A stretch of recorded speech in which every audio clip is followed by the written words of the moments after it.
Alam mo ba na dos lang ang puhunan nito bawat isa? Pero pwede kang kumita at makaipon ng 48,000 o higit pa. 'Di ba bongga? So ayan una, maghanda tayo ng hinge cups. Kahit hindi microwavable, pwede. Kung gusto mo gumamit ng iba pang container, pwede rin naman. Sa bawat container, ang nilagay ko, dapat 5-5. May yung isa dyan, 6 na ilagay ko, di ko napansin. Pero 5-5 lang dapat. Ayan, tingnan nyo. O, diba? Basta 5-5 lang. Tapos yung pinaka-toppings natin na ilalagay, ayan, condensed milk, kahit anong brand. Walang kaso dyan. Pang toppings lang naman.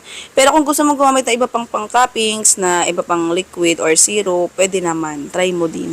Basta ibase mo yung flavor nung mallows mo. Dun sa toppings. Okay, yung flavor nga pala nung mallows na ginamit ko dito, matcha. Oo, tapos meron pala man niya na matcha din. Oo, ilalagay ko lang yung link ko saan mabibili para yung eksaktong mallows ang mabili nyo. Hindi ka na ma-confuse. Oo.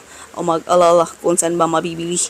Okay, tapos ayan, yung next na toppings natin, cocoa powder. Pero ang ginamit ko dito, kasi iba-ibang kasing klase yan eh, unsweetened ang ginamit ko para magbalanse yung pait tapos matamis. Di ba matamis yung condensed milk tapos yung cocoa powder, mapait. Yan, wag nang intindihin kung paano ko magbigkas ng cocoa kasi yung iba, di ba, ano ba, di ko lang paano bigkasin eh. Bala mo na, ayaw mo na. Basta magbase ka na lang dyan sa recipe natin.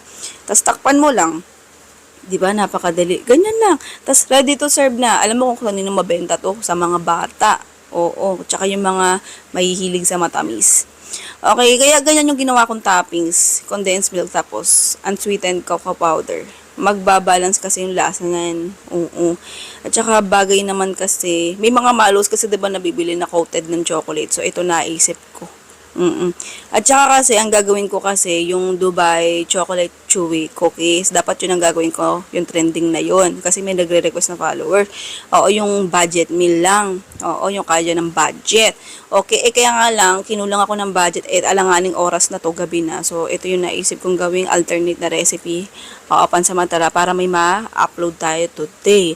Okay, para sa lista ng recipe tsaka costing, nasa YouTube channel natin. Bisitahin nyo na lang, pangalan ng YouTube channel natin, Foodie Par at saka Halo Mix. Meron din Chef Eden, pero doon nyo na lang bisitahin. Okay, pindutin nyo lang yung, yung title ng video, tas lalabas na yung description doon, yung caption, nandun na nakalagay. Okay, sige na, goodbye, good luck, love you.